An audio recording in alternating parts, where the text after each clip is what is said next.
ina ni Mr. Daniel Padilla, abay binuking kung sinong special na bisita ni Daniel sa mismong araw ng kaarawan ng kanyang unang pamangkin sa kanyang half-brother. Sino nga ba ito? Pag-usapan natin. But before that, if you haven't subscribed yet to my YouTube channel, please don't forget to like, share, and subscribe at hit mo na rin ang notification bell for more showbiz updates. Of course, bago tayo magpatuloy sa ating updates for today's video, nais ko pong pasalamatan kayo for always watching and trusting this channel. Thank you so much sa inyong laging panonood at palagi ang pagsubaybay sa mga updates po natin. Maraming salamat po. So, kamakailan lamang ay nag-post sa kanyang Instagram stories si Mr. Daniel Padilla at ang kanyang ina na si Miss Carla Estrada ng ilan sa mga kaganapan or preparation para sa natatanging kaarawan ng kanilang ng apo ni Carla at pamangkin ni Mr. Daniel Padilla ni si Claudio dahil siya po ay nagse-celebrate ng first birthday niya, no? Kitang-kita po natin sa mga videos na ito kung gaano po talagang sobrang happy at talagang nagiging nagiging baby talaga siya ng Ford, no? Ford family. At talagang kitang-kita natin kung gaano kamahal ni Miss Carla Estrada at ni Daniel Padilla ang kanyang pamangkin.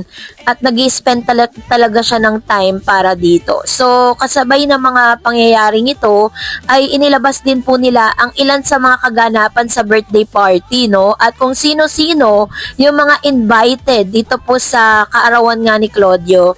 Talagang sobrang happy dito si Mr. Daniel. May mga videos po dito na akala mo talaga siya yung tatay nung may birthday. Kasi kung matatandaan ninyo, 'di ba, parang matagal na rin talagang gusto ni Mr. Daniel Padilla na magkaroon ng sarili niyang anak. Kasi nga naman nasa age na din siya, pero nung sila po ay magkarelasyon pa ni Catherine, si Catherine po yung hindi pa ready. Si Catherine yung paatras ng paatras yung age. Kaya talagang hanggang sa dumating na po sila sa punto ng buhay nila na sila ay naghiwalay ng landas. Kaya ngayon, kung si Mr. Daniel is talagang siya po yung parang nagiging tatay nitong si Claudio dahil talagang tuwang-tuwa po siya dito sa kanyang pamangkin. Kitang-kita nyo naman, naman siya talaga yung may karga ng baby na ito.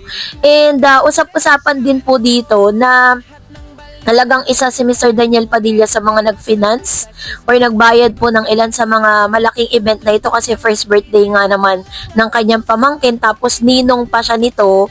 And kaya talagang binadgetan talaga ito ng Ford family. Parang kakatiting lang yan para dun sa mga kinikita ni Daniel. Lalo-lalo na ni Miss Carla Estrada, diba? So kaya talagang ito yung isa sa mga masasabi nating memorable para kay Daniel. Tingnan niyo po yung mga videos na yan. Si Daniel po lagi yung may karga. Si Daniel po yung nag-aalalay sa baby. Si Daniel po yung talagang present dito po sa kaarawan na ito. Pero dito po sa mga pangyayaring ito is very selected lang din talaga yung kanilang mga inimbitahan. Wala man si Leila kasi nasa loob po siya ng PBB house, si Lela Ford, ano?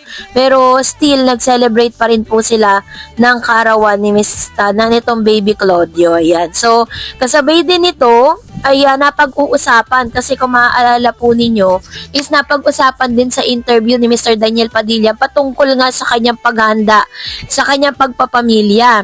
So, tanong nga ng lahat, sino nga ba ang kanyang pakakasalan? So, si Kayla Estrada na nga kaya ang babaeng pakakasalan at nais makasama ng kapamilya star na si Daniel Padilla for the rest of her life. Ngayong 30 years old na ang aktor, aminado siyang naiisip na niya ang kanyang future, partikular na ang pagbuo ng sariling pamilya. Ayon kay DJ, ramdam na rin niya na hindi na siya bumabata. Kaya tama lang na paghandaan na niya ng bonggang-bongga ang pagkakaroon ng asawa at ng mga anak. Wala namang masyadong bago pero ramdam mo rin 'di ba na hindi ka na rin talaga bumabata, sabi ni Daniel. Dahil kinamusta nga siya, no? Nagkaroon ng kamustahan sa kanyang personal na buhay Pero inamin din ng ex-boyfriend ni Catherine Bernardo na pumapasok na rin sa isipan niya ang pagpapamilya. Kaya ngayon pa lang ay nire-ready na niya ang sarili niya pagdating sa takdang panahon.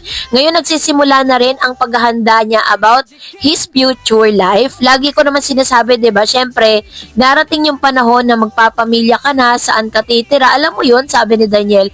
Sundot na tanong ng binata, iniisip mo na 'yon na sinagot ni Daniel, oo, syempre kailangan nating isipin yon. So, ibig sabihin, ngayon pa lang, is talagang nagpe-prepare na siya. Baka nga may pinapatayo na tong sarili niyang bahay, di ba? Matapos niyang patayuan ng isang mansyon yung kanyang nanay, ay siya naman po yung nagpapagawa ng, ito po wala pang confirmation to, pero base po sa kanyang interview is nagre-ready na rin siya para doon, no? Sa nasabi rin niyang interview, natanong din si DJ tungkol sa chikang magjowa nga ba talaga sila ni Kayla Estrada na nakasama niya sa Kapamilya action series na Incognito, kung saan pinaniniwalaang nagsimula ang pagmamabutihan ng dalawang kapamilya star.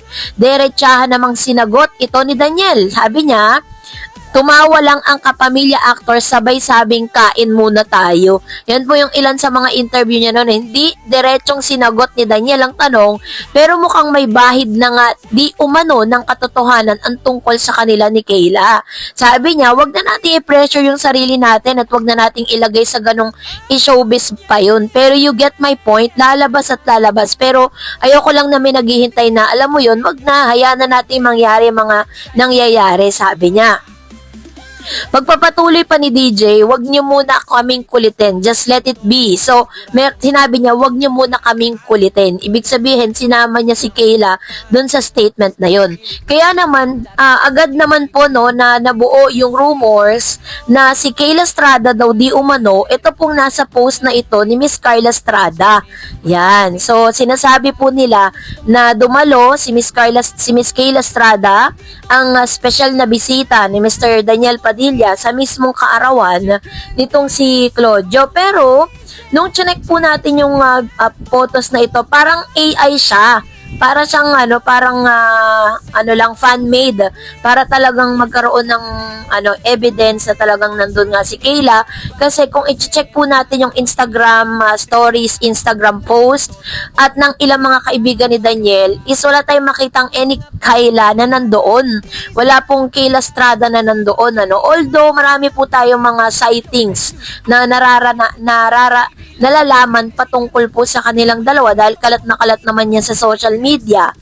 Pero wala pa naman din talagang total confirmation kung nasaan na ba talaga ng punto or level ng relationship meron sila ngayon. Kasi parang si Daniel mas minamabuti at ginugusto niya na din na mas maging privado kasi natuto na siya dun sa kanyang past relationship. Dati kasi talagang open book kasi yung kanilang relationship dati ni Miss Catherine. Kaya dahil binuksan nila sa publiko yon, yung nagkaroon po sila ng problema at nagkaroon ng breakup silang dalawa, yung publiko rin talaga yung sa kanila humusga. No? Talagang buong Pilipinas at buong Pilipino ay hinusgahan si Daniel during that time.